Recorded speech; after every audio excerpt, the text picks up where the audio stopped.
Hello, bro. Ikaw na munang bahala sa shop. Pupunta muna ako sa presinto. Kausapin ko si Inspector Fardo. Kamustahin ko lang ilagay ni Vanessa. Ay.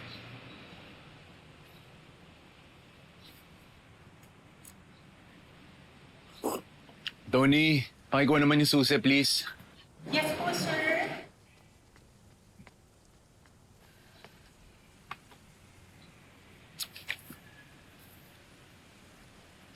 Tony,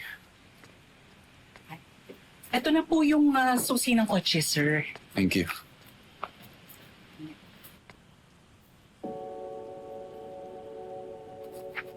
Saan ka pupunta? Kakamustahin ko lang yung case ni Dad pati ni Luigi. Talaga? Di kaya dadalawin mo si Vanessa? Alam mo, you almost had me convinced na concerned ka sa nangyari kina Carlito. But a mother knows kapag linoloko siya ng anak niya. Concerned ka pa rin sa Vanessa yun eh. Ma, sisilipin ko lang siya.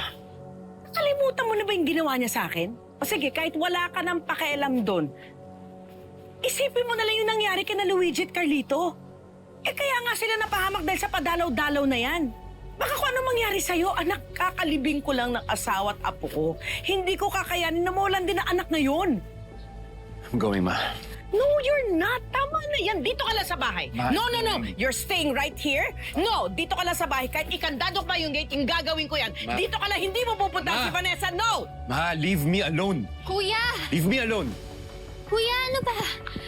Ma'am Sylvia, pabayaan niyo na si Kuya. Sige na. Sige Angel? na. Umalis ka na. Huwag ka nga makisawsaw dito. Sige na, Kuya. Puntahan mo na sa Ate Vanessa. Ako nang bahala kay Ma'am Sylvia. Marco? Marco, don't you dare! You stay right... Ma'am Sylvia! Ma'am Sylvia, tama na! Tama na po!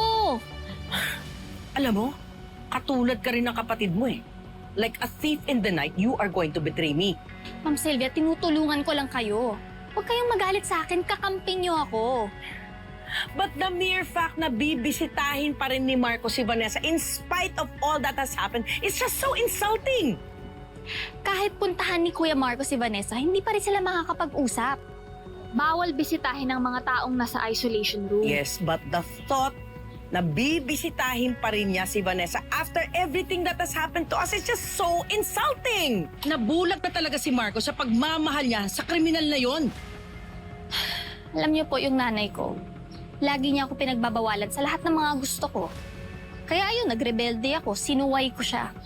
Normal lang sa mga tao na lalong hinahanap yung mga pinagdadamot sa kanila. So you're saying na hahayaan ko lang si Marco na umeffort kay Vanessa? Ma'am Sylvia, hanggat nasa presinto si Ate Vanessa, hindi sila magsasama.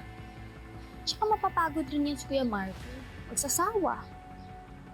Hanggang sa tuluyan niya nang makalimutan si ate.